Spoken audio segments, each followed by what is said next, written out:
मसीह यीशु के कादिर व जलाल नाम में आप सबकी सलामती हो।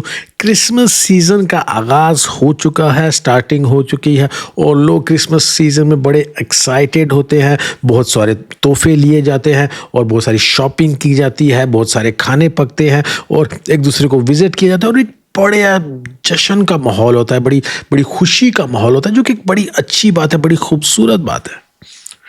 लेकिन कभी कभी ऐसा होता है, बल्कि शायद अक्सर ही ऐसा होता है कि क्रिसमस के वक्त में हम जिस मकसद के लिए क्रिसमस को सेलिब्रेट कर रहे हैं उसको भूल जाते हैं। यानी कि यीशु की पैदाइश को सेलिब्रेट कर रहे हो और कभी कभी हम पूरे अपना हमारा मेज़ जो है वो भरा होता है, दस्तरखान भरा होता है, टेबल हमारा भरा होता है, बहुत सारे खाने होते हैं, सेलिब्रेशन होती है, सब कुछ होता है, जॉय होता है, पीस होती है, बड़ा बड़ा बड़ा अच्छा माहौल होता है। लेकिन यीशु कहाँ है उस मेज़ में? उसको हम भूल जाते हैं। आज मैं आपके साथ उन मजूसियों की कहानी शेयर करना चाहता हूँ। क्रिसमस स्टोरी में, क्रिसमस नैरेटिव में जो मजूसियों का एक बड़ा अहम किरदार, एक बड़ा वाइटल रोल है, तो उस एस्पेक्ट को आज मैं आपके साथ कलाम में से चंद बातें शेयर करना चाहता हूँ। हमारा हवाला जो है वो आपको ये मिलेगा मत्ती की इंजील उसके दूसरे बाब में, और वहाँ पे हमें ये पता लगता है। मैं इंग्लिश की बाइबल से पढ़ के आपका उसको तर्जमा करूंगा। पहली आयत पढ़ रहा हूँ, उसमें लिखा है कि now after Jesus was born in Bethlehem of Judea in the days of King Herod, behold wise man from east came to Jerusalem. अब ये लिखा है कि wise man came from east. अब ये मजूसियों के बारे में बहुत, ये नहीं कह सकते कि गलत इन्फॉर्मेशन है, लेकिन प्रॉपर इन्फॉर्मेशन नहीं है, कंप्लीट इन्फॉर्मेशन नहीं है। कोई कहता है जो ये बादशाह थे, हम 3 बादशाह। ये पहली बात है, ये तो 3 थे नहीं, इसलिए क्योंकि जब ये आ रहे हैं, देखिए यहाँ पे लिखा है फ्रॉम ईस्ट, और ये कहा जाता है कि एक जगह से भी नहीं आ रहे थे। वैसे मजूसी होते कहाँ थे? ईस्ट में, ठीक है। तो ये मजूसी जो हैं वो कई जगहों पे होते थे। मेनली बाबल में होते थे, बेबीलोन में जो आज का इराक है, पर्शिया में होते थे जो आज का ईरान है, और ईस्ट में यानी कि और अरेबियास में भी जो है, यानी कि जो आज का अरेबियन लैंड है, वहाँ पे भी ये मजूसी पाए जाते थे। और ये जो मजूसी हैं इनके पास बड़ा इख्तियार होता था। ये बादशाह नहीं थे, लेकिन ये किसी तरह से या किसी नज़रिए से बादशाह से भी ज़्यादा पावरफुल थे। इसलिए क्योंकि ये बादशाह तो नहीं, लेकिन ये क्या है? किंग मेकर्स हैं। यानी कि बादशाह जिसने उस अपनी पोजीशन लेनी है, इनकी मर्जी के बगैर या इनकी रजामंदी के साथ के बगैर वो अपनी पोजीशन नहीं ले सकता था। ये बादशाह को कुर्सी देने वाले भी हैं और ये बादशाह से कुर्सी लेने का भी इख्तियार रखते हैं। इसलिए ये किसी नजरिए में, किसी तरीके से बादशाह से भी पावरफुल है। और अब ये देखिएगा इस नैरेटिव में, इस कहानी में देखिएगा, जो मत्ती रसूल जो है उसने अपनी एक इंजील में जो लिखा है, सबसे पहले चैप्टर में उसने नसबनामा दिया, और नसबनामा से मत्ती बता रहा है कि यीशु जो है वो क्या है? वो मसीहा पैदा हुआ, वो बादशाह पैदा हुआ है। लेकिन यहाँ पे ये देख रहे हैं हम कि इस चैप्टर में दूर से, यानी कि तकरीबन 1000 मील के फासला ये जो है उन्होंने तय किया है। हो सकता है 800, हो सकता है 1000 और 1200 भी हो सकता है, लेकिन कम से कम 800 है। तो ऑन एवरेज मैं कह रहा हूँ कि इन्होंने 1000 मील का फासला तय किया है और ये यीशु को मिलने आ रहे हैं, यीशु के आगे सिजदा करने आ रहे हैं, यीशु की इबादत करने आ रहे हैं, यीशु को वर्शिप करने आ रहे हैं। और ये यीशु को वर्शिप करके क्या दिखाना चाह रहे हैं? इनका रोल क्या है? ये कौन है? ये किंग मेकर्स हैं। ये फैसला करते हैं कि बादशाह कौन है। और जब ये इतना दूर, जब बादशाह को बनता है या जब फैसला किया जाता है कि बादशाह, तो उसको हदिया, उसको गिफ्ट्स, उसको महंगे गिफ्ट्स भी दिए जाते हैं। ये सारा जो अगर आप प्रोसेशन देखेंगे, क्योंकि मैंने आपको जैसे कहा है कि एक लंबा फासला है, तो ये 3 नहीं है, ये ज़्यादा लोग हैं। और क्यों ज़्यादा लोग हैं? क्योंकि देखिए ये रास्ता डेंजरस है, रास्ता ख़तरनाक है। और रास्ते में जो है ख़तरे किस तरह के हैं? एरिया का भी ख़तरा है, उसके बाद डाकू, चोर, रास्ते में बहुत सारे और भी ख़तरे हैं, जानवर हैं। तो इनको साथ में अपनी सिक्योरिटी का भी अरेंजमेंट करना है, और ये इनके साथ जो है एक छोटी मोटी फौज भी होती थी। तो ये कोई गरीब, कोई ऐसे वैसे लोग नहीं है। एक आपको कैसे पता लगता है? देखिए, जब ये यरूशलेम पहुंचते हैं तो हेरोदिस बादशाह, जिसके बारे में ये कहा जाता है कि हेरोदिस बादशाह बहुत ही अमीर शख्स था और बहुत ही पावरफुल शख्स था, उसकी जैसे ये यरूशलेम में आए हैं तो इनकी अगर वैल्यू ना होती तो बादशाह ने कहना था यार ये कौन लोग हैं, मुझे इनसे बातचीत नहीं करनी। बादशाह ऐसे ऐसे लोगों से नहीं मिलता है। और इनको यरूशलेम में आते सारे ही हेरोदेस बादशाह की ऑडियंस मिलती है। और यहां से हम ये देखते हैं कि इनके पास ये पावर है, अथॉरिटी है। और हेरोदेस बादशाह इस बात से खुद घबरा गया, फिक्रमंद हो गया, परेशान हो गया कि कौन सा बादशाह पैदा हो गया। अब हेरोदेस बादशाह के बारे में मैं इस वीडियो में बात नहीं करूंगा, लेकिन मैं हेरोदेस के ऊपर एक अलग से वीडियो बनाऊंगा और प्लीज़ आप वो भी जरा वीडियो देखिएगा, आपको खुदावंद जो है वो बड़ी बरकत देंगे उस वीडियो के वसीला से भी। तो ये इतना फासला तय करके आ रहे हैं किस लिए? ताकि यीशु के आगे सिजदा करें और यीशु को वो क्या कहें, सारी दुनिया के सामने। ये देखें, दुनिया के सामने आ रहे और क्या बताना चाह रहे हैं कि यीशु क्या है, बादशाह है। अब इंटरेस्टिंग बात यह है कि इनको एक सितारा नजर आता है। और देखिए, मैं आपको थोड़े थोड़े मिसकंसेप्शंस जो हैं इन मजूसियों के बारे में, इन वाइज मैन के बारे में, वो आपको मैं क्लियर करता जा रहा हूँ। एक ये सोच रखी जाती है कि ये सारा फासला, सारा डिस्टेंस जो तय करके हैं वो सितारा इनको लीड करता रहा है। नहीं, ऐसी बात नहीं है। देखिए, हमने जो आयत पढ़ी थी, मगर उसको दोबारा से पढ़े, और सॉरी दूसरी आयत अगर पढ़े तो मत्ती की इंजील दूसरा बाब दूसरी आयत इसमें लिखा है, ये पूछ रहे हैं where is he who has been born king of the Jews. वो कहाँ है? यानी कि यहूदियों का बादशाह कहाँ पे? For we have seen his star in the east and have come to worship him. हमने उसका सितारा कहाँ पे देखा था? हमने सितारा उसका ईस्ट में, मगरिब में देखा था। और फिर से ये सितारा बाद में देखेंगे। 10वीं आयत में लिखा है when they saw the star they rejoiced and were exceedingly great joy with exceedingly great joy। तो यहाँ पे क्या वो बताना चाह रहे हैं? मैं आपको क्या बताना चाह रहा हूँ, सारा जो इन्होंने डिस्टेंस जो कवर किया है उसके अंदर ये इनको सितारा सारा टाइम नहीं नजर आता रहा। इनको एक साइन मिला है, ये इन्होंने तैयारी की है और ये अपने उस सफर पे चल पड़े हैं। और यरूशलेम आते हैं, वहां पे इनको पता चलता है कि कहाँ पे पैदा होना है। और फिर क्या होता है, ये उस जगह पे पहुंच जाते हैं जहाँ पे यीशु पैदा हुए हैं। यीशु के आगे सिजदा करते हैं, तोहफे देते हैं, और फिर इनको एक डायरेक्शन मिलती है। इनको 12वीं आयत में लिखा है then being divinely warned in a dream that they should not return to Herod they departed for their own country another way. एक और इनको नई डायरेक्शन जो है, वो एक फरिश्ता आके इनको एक खुदा का एक इन पे इल्हाम है, एक इनको डायरेक्शन मिलती है, एक डिवाइन गाइडेंस मिलती है कि आपने एक नए सफर पे चल पड़ना है। अब यहाँ पे हमारी जिंदगी से सबक सीखने वाले क्या क्या हैं? जब ये यरूशलेम में आते हैं तो इनको जो फरीसी हैं, जो फकी हैं, जो कि आलिम लोग हैं, उनसे पूछा जाता है। हेरोदेस बादशाह उनसे पूछता है हाँ जी वो कहाँ पर पैदा होना है, और फिर वो बताते हैं जी कहाँ पर पैदा होना है। हवाले उनको पता है, वो माइका 5 बाब उसकी दूसरी आयत में से पढ़ के बताते हैं जी उसने बैतलहम में पैदा होना है। अब उनको पता है कि यीशु ने बैतलहम में पैदा होना है, और वो कहाँ, कितने फासले पे हैं? बैतलहम से 5 मील की दूरी पे है। ये जो है, ये जो मजूसी हैं, ये जो वाइज मैन, ये कहाँ, कितने फासले पे? 1000 मील से दूर से आ रहे हैं। इनको पता चल गया है, इनको एक निशान नजर आया, हालांकि इनके पास सारी डिटेल्स नहीं है। और मैं एक और वीडियो भी बनाऊंगा कि इनको कैसे पता चलता है, वो दानियल के हवाला से होगी। तो उस दानियल और क्रिसमस की स्टोरी भी आप उस वीडियो को जरूर देखिएगा। तो अब इनको कुछ इल्म है, कुछ इनको सितारों का इल्म है और कुछ इनको दानियल से इल्म है। उस इल्म को इस्तेमाल करके ये यीशु को तलाश कर रहे हैं। यानी कि इनके पास इल्म भी कंप्लीट नहीं है खुदा की गाइडेंस इनके पास प्रॉपर है क्योंकि इनको सितारा नजर आया है। लेकिन जिनके पास पूरा इल्म है, जो कि उस टाइम के आलिम हैं, जिनके पास सिर्फ दानियल की इन्फॉर्मेशन नहीं बल्कि पूरा का पूरा पुराना अहदनामा है, और उनको बल्कि एक है, उनके पास सारी की सारी पेशन गोइयाँ हैं कि यीशु ने कब पैदा होना है, कहाँ पैदा होना है।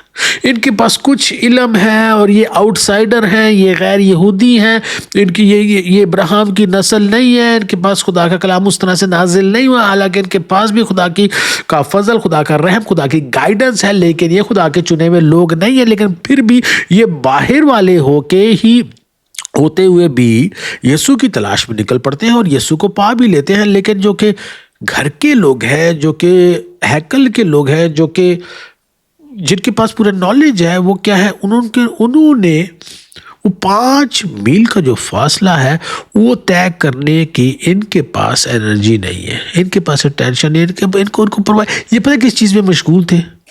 हेरोदिस बादशाह परेशान हो गया, और ये भी साथ में ऑल जेरूसलम जो है ना, वो लिखा है When King Herod heard this, he was troubled and all Jerusalem with him। ये 4थी आयत में है, 3री आयत में। जब उसने इस बात को सुना तो क्या वो परेशान है, और वो इस परेशानी में लगे, यानी कि वो किस चीज़ की परेशानी में?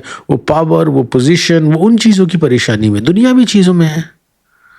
जो मजूसी हैं वो यीशु की तलाश कर रहे हैं। और इस क्रिसमस में हमने ये देखना है कि वाकई में क्या हम यीशु की तलाश कर रहे हैं। देखिए, खुदावंद हैं वो दूर के लोग जो है ना, उनको भी निशान देते हैं। और मैं आपको ये बताना चाहता हूँ कि यीशु जो है वो हमारी ज़िंदगी में, आपकी ज़िंदगी में आपको निशान देते रहते हैं, आपको गाइडेंस देते रहते हैं। अगर आप रियलिटी में पाक रूह के साथ कनेक्टेड हैं, अगर आप दुआ करते हैं, तो खुदावंद आपको निशान इस ज़िंदगी में देते रहते हैं। और मैं आपको ये बता सकता हूँ, बहुत दफ़ा मैंने ज़िंदगी में मार इसलिए खाई है क्योंकि बहुत सारे निशान मुझे खुदावंद देते रहे और मैं इग्नोर करता रहूँ। मुझे देते रहे, मुझे क्या करना चाहिए, मुझे क्या नहीं करना चाहिए, किससे मिलना चाहिए, किससे नहीं मिलना चाहिए, किसके साथ उठना बैठना चाहिए, किसके साथ खाना पीना चाहिए, किस डायरेक्शन में चलना चाहिए, कौन सी बिजनेस डील करनी चाहिए, कौन से काम करने चाहिए, कौन से काम नहीं करने चाहिए। सारी डायरेक्शंस मुझे खुदावंद देते रहे। और जब खुदा का कलाम के अंदर आप टाइम स्पेंड करते हैं, जब दुआ करते हैं, तो आपको भी सितारे नज़र आते हैं।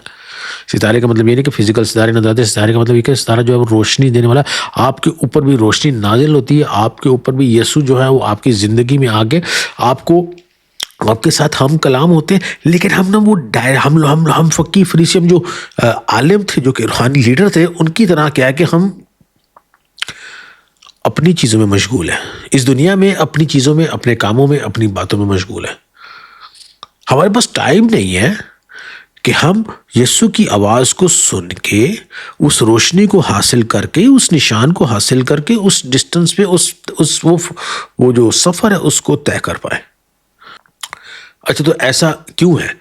हम क्यों नहीं वो सफ़र तय कर पाते? क्योंकि ये सफ़र आसान नहीं है। देखो, उनको सेक्रीफाइसेस, उनको कुर्बानी देनी है। 1000 मील का फासला तय कर रहा है, इसमें की फाइनेंशियल कमिटमेंट है, टाइम की कमिटमेंट है, और मुश्किल रास्ता, फैसला, जो डिस्टेंस है उसको तय करना है। और हमें जब यीशु बुलाते हैं, अक्सर एक आसान टास्क के लिए नहीं बुलाएंगे। खुदावंद हमें कभी भी एक आसान, एक ईजी टास्क के लिए नहीं बुलाएंगे। अगर खुदावंद की तरफ से टास्क है तो वो क्या है कि वो उसके अंदर मुश्किलात होंगी, उसके अंदर तक। और हमें क्या पसंद है, हम यरूशलेम में हमें आराम से अपनी लाइफ कंफर्टेबल, हम इस चीज़ में कि हमारी पोजीशन जो है ना वो सेट रहे। हम अपने घर बार छोड़ के उस सफ़र पे निकलना नहीं चाहते जिस पे यीशु ने हमें बुलाया है कि हम उस सफ़र पे चले। और उसका सफ़र का एंड पता है किधर हो रहा है? मजूसियों के लिए एंड वहां पर हो रहा है कि बादशाहों का बादशाह, ये सारी कायनात को खलक करने वाला, खुदा का बेटा, खुदा का इकलौता पलौठा बेटा, खुदा खुद इंसान की सूरत में पैदा हो रहा है। और ये हिस्ट्री में, इस दुनिया की हिस्ट्री में नहीं, आप ये ना मिसअंडरस्टैंड करें, इस कायनात की हिस्ट्री में एक बहुत बड़ा और सबसे बड़ा इवेंट है यीशु का इस दुनिया में आना। एक और दूसरा बड़ा इवेंट पता क्या होगा? एक तो ये है कि यीशु इस दुनिया में आए और यीशु मर के जी उठे। लेकिन एक और बहुत बड़ा इवेंट होगा, वो क्या होगा? यीशु की दूसरी आमद। यीशु की, हम क्रिसमस पे यीशु की पहली आमद सेलिब्रेट करते हैं, लेकिन यीशु की दूसरी आमद भी एक बहुत बड़ा इवेंट होगा, जो कि हिस्टोरिकल इवेंट होगा। तो ये देखिए, 2 हिस्टोरिकल इवेंट्स, उसमें जो पहला हिस्टोरिकल इवेंट है, जो कि कह लो कि इस पूरी कायनात का हिस्टोरिकल इवेंट है, इन लोगों को ये शर्फ हासिल हो रहा है इन लोगों को ये ऑनर मिल रहा है। किस चीज का ऑनर मिल रहा है? कि ये उस चीज में हिस्सेदार हों जो कि खुदा खुद इस दुनिया को खलक करने वाला कह रहा है कि मैं खुदा होते हुए इंसान की सूरत में आ रहा हूं और लो मैं तुम्हें ये एजाज देता हूं, ऑनर देता हूं कि तुम इसके इस बहुत बड़े इवेंट के गवाह बन सको। ये कम एजाज की बात है, बहुत बड़े एजाज की बात है। अगर आपको आज कोई प्रेसिडेंट जो है वो इनवाइट करे, अगर आपको डोनाल्ड ट्रंप आप इलेक्ट हुआ है इस साल में, तो अगर आपको इनवाइट करे कि जी आप अमेरिका आए, आपको टिकट सब कुछ देते हैं, आप अमेरिका आए और आके उससे व्हाइट हाउस से मुलाकात करें, तो आप सोचे कितने बड़े ऑनर की बात है। लेकिन बादशाहों का बादशाह पैदा हो रहा है इस दुनिया में आ रहा है, कितने बड़े ऑनर की बात है। उनको ये एजाज मिला है।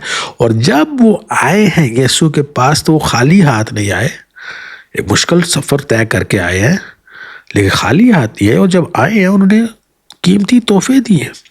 हम क्या तोहफे यीशु के पास लेकर आ रहे हैं? या यीशु के पास हम सिर्फ इसलिए आते हैं कि हमें कुछ चाहिए, यीशु मेरा आया कर दे, यीशु मेरा वो कर दे, मेरा मसला हो गया, वो मेरा मसला हो गया। हम सिर्फ यीशु से मांगने के लिए आते हैं, या हम कोई तोहफा यीशु के पास लेकर आए? वो क्या तोहफा लेकर आए थे? ठीक है ना, मोर सोना लबान, ये बड़े एक्सपेंसिव आइटम है। और हम अपनी जिंदगी का सबसे कीमती आइटम, सबसे एक्सपेंसिव गिफ्ट यीशु को पता क्या दे सकते हैं? यीशु को कोई सोने वोने किसी चीज की जरूरत नहीं है। यीशु को हम जो सबसे कीमती चीज दे सकते हैं वो है अपना दिल। वो क्या? यीशु कह के सिजदा कर रहे, यीशु की इबादत करें, वो है यीशु की इबादत, वो है अपना कीमती वक्त। और जब हम देखें हम वो जो फरीसी हैं, वो जो उस्ताद है, रूहानी उस्ताद है, वो अपनी ज़िंदगी में मशगूल है। उनको परवाह नहीं है कि यीशु अब 5 मील दूर पैदा हो रहे हैं, हम भी चले इनके साथ चलते हैं, नहीं। इसलिए उनको यीशु नज़र भी नहीं आती ऐसी। और यही हाल हमारा है। और वो फकी फरीसी हम हैं। हम जो कलीसिया में, हम जो बाइबल पढ़ते हैं, हम जो चर्च वाले हैं, हम इस कलीसिया के कामों में इतने बिजी हैं, चर्च के कामों में इतने बिजी हैं, हम ऑर्गेनाइजेशन में इतने बिजी कि हम यीशु को देख नहीं पाते। अगर हम यीशु को देख पाएंगे ना, अगर हम यीशु के आगे सिजदा कर पाएंगे, पता क्या होगा? यहाँ पे लिखा है कि जब उन्होंने यीशु को तोहफे वगैरह दे दिए और वो वापस जाने लगे, तो उनको खुदावंद की तरफ से एक हुक्म आया, उनको एक डायरेक्शन आई, उनको एक रेवलेशन आई, एक मुकाशवा उन पर जाहिर हुआ। क्या मुकाशवा? कि एक दूसरे रास्ते से वापस चले जाओ, हेरोदिस बादशाह के पास वापस ना जाओ। तो उनको ज़िंदगी में एक नई डायरेक्शन मिल गई। और मेरे अजीज़ों, मेरे बहन भाइयों, मेरे करीबियों, मैं आपको ये बताना चाहता हूँ कि जब हम यीशु की तलाश में निकल पड़ते हैं और यीशु को हम पा लेते हैं, क्योंकि तो उसके लिए सैक्रिफाइस करनी पड़ती है, लेकिन जब हम यीशु को पा लेते हैं तो पता क्या होता है? हमें हमारी ज़िंदगी में एक नई डायरेक्शन मिल जाती है। लेकिन सफ़र हमने तय करना है। मेरी ज़िंदगी का सफ़र ये कि 25 साल मैं रेस्टोरेंटर रहा हूँ, बिजनेसमैन रहा हूँ, और यीशु ने मुझे कहा कि सारा कुछ पीछे छोड़ के फुल टाइम कंटेंट क्रिएटर बन, किताबें लिख और वीडियोस बना। बहुत जल्द मेरी किताब आने वाली है। मैं लिंक जो है उस किताब का इस वीडियो के डिस्क्रिप्शन में दूंगा, तो आप फ्री में वो बुक डाउनलोड कर सकते हैं, लेकिन इंग्लिश लैंग्वेज में होगी। आप डाउनलोड कीजिएगा, फ्री में देखें, अगर आपको पसंद आएगी तो हो सकता है मैं उसका तर्जुमा भी आपके लिए करवाऊँ। तो अब ये देखिए कि यीशु ने मुझे कहा कि इस मुश्किल रास्ते में चल पड़ना है, लेकिन जैसे जैसे मैं इस रास्ते को तय करता जा रहा हूँ, मैं उस चीज़ के करीब आता जा रहा हूँ कि यीशु जो है वो मुझ पर जाहिर हो। और जब यीशु मुझ पर जाहिर होंगे तो मुझे एक नई डायरेक्शन मिल रही है, एक नई बरकत मिल रही है, एक नया एडवेंचर मिल रहा है, एक नई एक्साइटमेंट मिल रही है। और मैं अपने आप को खुद से उस तरह से समझ पा रहा हूँ जिस तरह से मैं कभी अपने आप को एज अ बिजनेसमैन नहीं समझ पाता। मुझे इस वीडियो क्रिएशन में, किताबें लिखने में, मुझे अपने बारे में वो चीज़ें पता चल रही है, बाइबल के बारे में, खुदा के बारे में वो चीज़ें पता चल रही है जो कि मुझे किसी और तरीके से पता नहीं चल सकती थी। जब आप यीशु की आवाज़ को सुन के, जब आपको सितारा नज़र आए, उस सफ़र पर चल पड़ते हैं, तो वो सफ़र चाहे मुश्किल ही हो, बड़ा सुहाना होता है, बड़ा बाबरकत होता है। तो मैं आपसे ये रिक्वेस्ट करूँगा, मैं आपके साथ आज इस क्रिसमस पे ये मैसेज शेयर करना चाहूँगा कि आपकी ज़िंदगी में वो यीशु, वो दुनिया का नूर जो है, वो आपको एक नई डायरेक्शन देना चाहता है, एक नई बरकत देना चाहता है। उस आवाज़ को सुने और उस आवाज़ को सुनकर चाहे सफ़र मुश्किल हो, चाहे वो काम मुश्किल हो जो यीशु ने आपको कहा करने के लिए, आप उस सफ़र पे निकल पड़े और देखिए फिर कितनी बरकत जो है वो आपकी ज़िंदगी में आपको मिलती है। खुदावंद आप सबको बड़ी बरकत दे। आमीन।